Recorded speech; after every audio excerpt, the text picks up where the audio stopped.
There are amazing wood shapes that one can find at the different dollar stores. They are seasonal. I found them for Halloween and Easter and made various projects out of them. Today I wanted to share a couple of the items I've made for Christmas and show you how I made them. First up are the sleigh pieces. I wanted to put these together to make a three-dimensional sleigh that looks like this. As you can see, you can put little items in it and put it beside your display. So I will show you how I made this. I took a couple of popsicle sticks. Luckily they're already rounded in the shape that I wanted for the back and front of the sleigh anyway. I cut the popsicle sticks for my sleigh at 1 inch for the base and 1 1/8 inch for the back. And I took a little sanding stick and just lightly sanded all the pieces so that when I paint it, it has a bit smoother finish to it. So I did that to all the pieces and the edges of the popsicle sticks where I cut them. Take the shorter piece of the popsicle stick and carefully glue it to the lower part of the sleigh. This is the base of the sleigh. And make sure the curved piece is facing forward.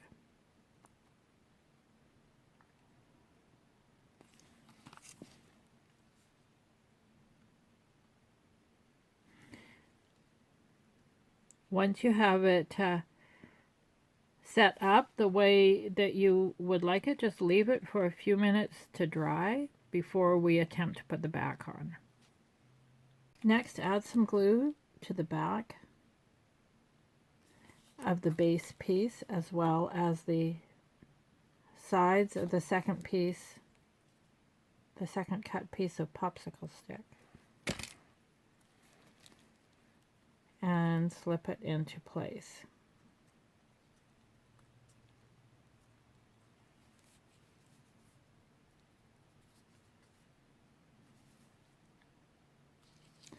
Once you're happy with the placement, just set it aside and let it dry.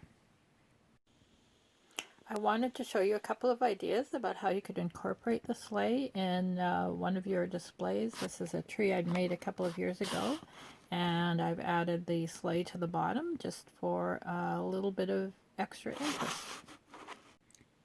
Paint your sleigh in whatever product and color you would like. For mine, I used this ice crystal ultrafine glitter paint from Deco Art. It just added a tiny bit of sparkle to the project. Here is another idea of what you can do with your sleigh and with some other pieces that I collected from the dollar store.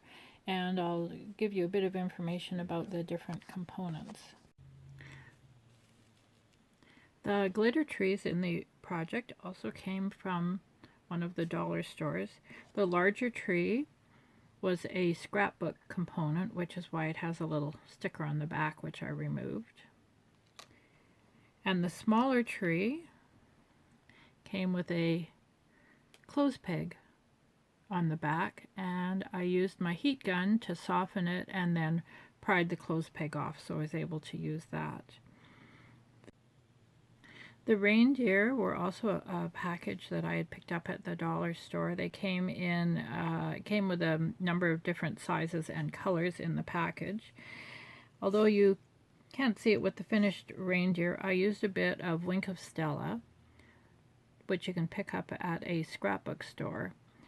This brush just adds a bit of glitter evenly to the project that you apply it to. Just gives it gave it a tiny bit more of a finished look. Again, you may not be able to see the results, but it does just add a little bit of extra sparkle. The base of the project shows why a miniaturist can never throw anything out. I had these sitting on my desk because I haven't managed to clean my desk off yet. Because I was working on a project, it was a big tree that I'm trying to work on for my own real house, not anything to do with miniatures, but I don't need the base. And when I saw it sitting on my desk, I thought, oh, that'll be perfect for miniatures. So that's how I obtained the base that I used for this. The base is an example of why a miniaturist can't ever throw anything out. I was working on the taller tree that I had also picked up at the dollar store for a project that I'm working on for my real house, but I don't need the base. They were sitting on my desk and I thought, oh, it'll be perfect base for my reindeer scene.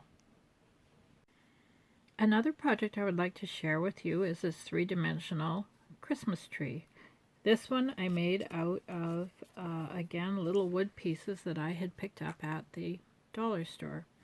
What I did was I drew on the back a cutting guide for myself. I cut a slit in the bottom and a slit on the opposite one at the top. The top one I removed the star, and on the bottom one I removed the base. So after you carefully cut this with an X-Acto knife, what I did, I ended up with something like this. And then I just slot them both together and you have a three-dimensional tree. And you can either glue it in place or glue it onto one of these log rounds. Otherwise, if you put a little bead in the base, that will also help it to stand up.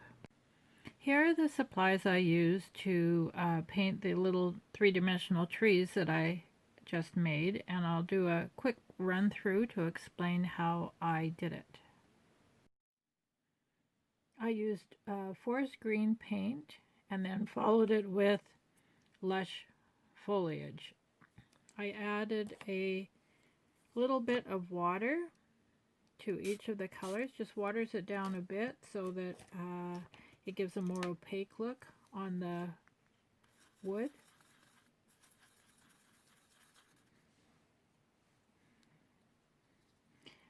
So I just quickly dabbed it on to the tree. I'll take it off the base.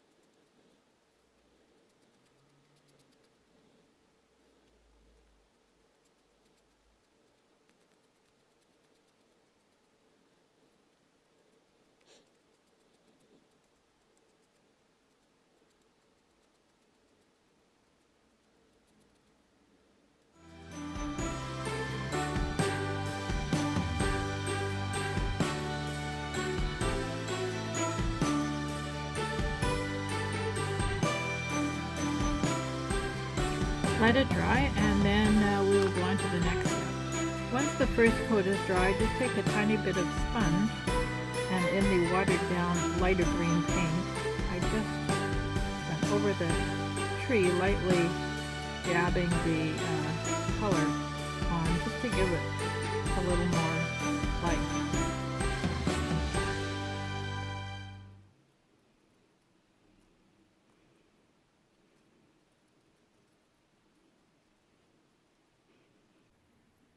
Again, just set it aside to dry. Put it back in its base. In my other tree, I also used a toothbrush and splattered white paint on, again to just give it a little more dimension. I'm not going to do that here because it spreads all over my work surface. And the final touch was I took a little bit of Rub and Buff in the antique gold and just painted it onto the little star at the top just to give a little bit of contrast.